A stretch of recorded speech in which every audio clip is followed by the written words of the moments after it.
think like a wall of the Wolof people of West Africa are a very ancient people.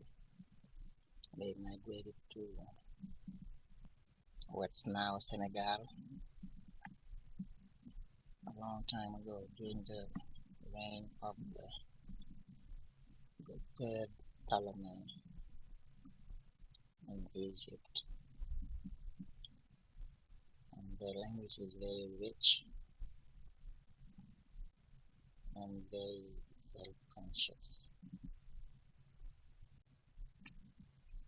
If you think like a wolf, you make your word a worthy peer. You wouldn't want to lie in front of your peers when you know that you're lying.